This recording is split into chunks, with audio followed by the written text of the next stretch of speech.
Del cielo, por Aristóteles. 14. Libro segundo, capítulo 2. Diferencia acerca de si las diferencias del lugar, el arriba y el abajo, etc., son también diferencias en la esfera celeste. Ahora bien, puesto que hay quienes hablan de una parte derecha del cielo y de la existencia asimismo de una izquierda, como son, por ejemplo, los que se llaman pitagóricos, esta es, en efecto, su opinión. Hemos de examinar si realmente la cosa es así, o más bien de otra manera, caso de que haya que aplicar estos principios al cuerpo de todo el universo. Pues, en primera instancia, si la derecha y la izquierda están intrínsecamente en él, habrá que suponer que los primeros principios estaban ya en él con anterioridad. Se ha hablado ya de estos en los tratados que hemos dedicado a los movimientos de los animales, ya que estas cosas son propias de su naturaleza y acomodadas o conformes a ella. En efecto, es evidente que todas las partes de esta clase son intrínsecas a los animales cualesquiera. Me refiero concretamente ahora a la derecha y a la izquierda, mientras que en otros animales se dan varias de ellas. En las plantas, en cambio, se dan tan solo el arriba y el abajo.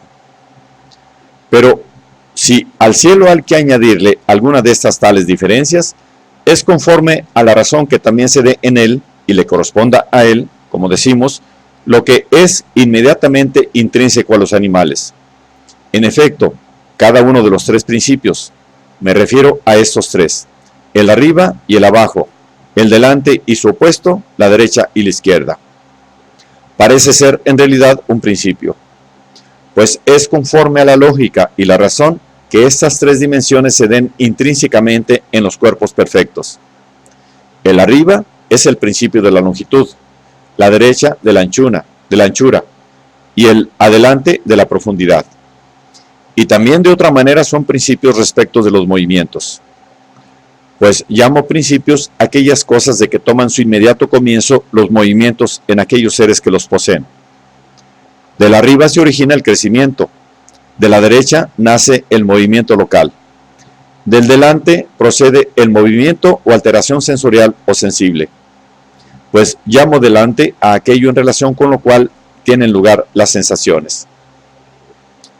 Por esta razón, no hay que buscar en todo cuerpo el arriba y el abajo, la derecha y la izquierda, el delante y el detrás, sino en aquellos cuerpos poseedores de una vida que tienen por ello mismo en sí el principio del movimiento.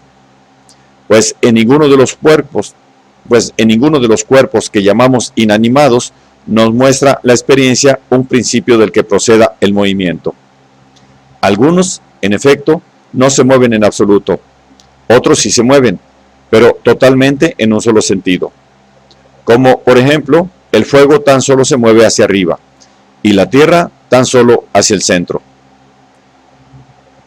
Ahora bien, en estos seres hablamos del arriba y el abajo, de la derecha y la izquierda, refiriéndonos a nosotros mismos. En efecto, lo decimos o bien por referencia a nuestra derecha, como hacen los augures, o bien por semejanza con nosotros, por ejemplo, para designar las partes de una estatua, o bien según las cosas se hallen en posición, según se hallen en posición contraria a la nuestra. En efecto, llamamos la derecha a lo que se opone a nuestra izquierda, o corresponde a ella, y llamamos izquierda a lo que corresponde a esta, a lo que corresponde o está enfrente de nuestra derecha, y detrás a lo que se opone a nuestro delante. No obstante, en los mismos seres no vemos nosotros ninguna diferencia. Por esta razón se admirará quizá alguno de que los pitagóricos tan solo admitieran estos dos principios, la derecha y la izquierda, y que omitieran, en cambio, las otras cuatro diferencias, sin que tengan por ello menos razón de principio. Pues en todos los animales no es menor la diferencia que hay entre lo inferior y lo superior, y entre lo anterior y lo posterior, que la que hay entre la que está a la derecha y lo que está a la izquierda. En efecto, estas difieren tan solo en la potencia, mientras que las otras difieren también en la figura. Y además, el arriba y el abajo existen en todos los seres vivos, Por el contrario, la derecha y la izquierda no existen en las plantas. Además, igual que la longitud es anterior a la anchura, también así es anterior el arriba a la derecha, contando con que anterior se dice en muchos sentidos. Supuesto que el arriba es el principio de la longitud y que la derecha es el principio de la amplitud y que es anterior el principio de lo anterior. Además, si el arriba es aquello de que procede el movimiento, la derecha aquello por lo que se produce el movimiento y el delante aquello hacia lo cual se dirige el movimiento. Resulta que también así el arriba tiene, respecto de las demás especies, cierta fuerza de principio. Hay que echarles en cara, pues, a los pitagóricos que omitieron principios que lo son con máxima propiedad y que creyeron que estos principios se daban en todos los seres que poseen el principio del movimiento en sí mismos. Y supuesto que el cielo posee un alma o una vida y tiene en sí el principio del movimiento, es evidente que existen en él intrínsecamente el arriba y el abajo, la derecha y la izquierda. No conviene, en efecto, ponerse la dificultad, fundada en la figura esférica o circular del universo, de saber de qué manera hace una cosa su derecha y otra distinta a su izquierda, como quiera que todas sus partes son semejantes y se mueven con un movimiento eterno, sino que conviene entenderlo igual que si alguien, en aquellas figuras que tienen una diferencia del lado derecho respecto del izquierdo, circunscribiera una esfera. Tendrán en efecto una potencialidad distinta, aunque no parecerán tenerla a causa de la semejanza de la figura. De la misma manera, es necesario entenderlo por lo que toca al principio del movimiento, pues aunque el cielo nunca comenzó a moverse, es, no obstante, necesario que él mismo tenga un principio de donde hubiera comenzado, de haber comenzado a moverse, y volvería a emprender su movimiento, gracias a él, en caso de pararse. Llamo en él longitud a la distancia que hay entre los dos polos, y de los polos, uno es la parte superior y el otro la parte inferior. En efecto, solo apreciamos la diferencia en estos hemisferios, gracias a que los polos no se mueven. Además, también en el mundo llamamos lados no al arriba y al abajo, sino a las partes que están en torno a los polos, con lo cual se hace evidente que esta distancia interpolar es la longitud del cielo.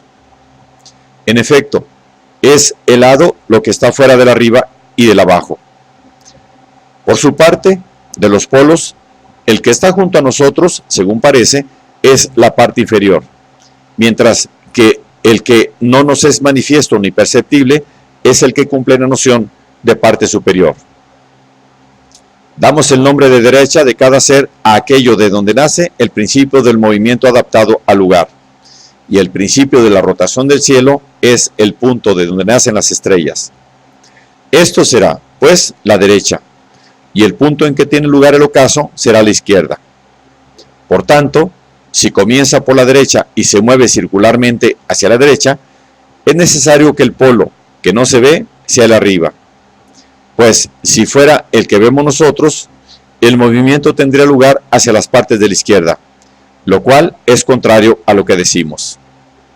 Es, pues, evidente que el polo que nosotros no vemos es la parte superior del cielo, y los seres que habitan allí están en el hemisferio superior y a la derecha, mientras que nosotros estamos en el hemisferio inferior y a la izquierda, contra lo que dicen los pitagóricos.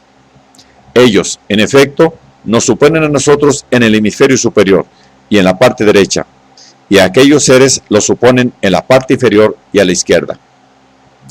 Pero ocurre lo contrario. En cambio, respecto de la segunda rotación, por ejemplo, la de las estrellas errantes, estamos nosotros en el hemisferio superior y a la derecha, mientras que aquellos seres están en el hemisferio inferior y a la izquierda. En efecto, en estas estrellas, el hemisferio del movimiento es contrario, por lo cual también los movimientos de traslación son contrarios. De manera que, en este caso, nosotros estamos en el principio y ellos están en el fin. Sea, pues, Esto todo cuanto hemos de decir acerca de las partes definidas por las dimensiones y el lugar.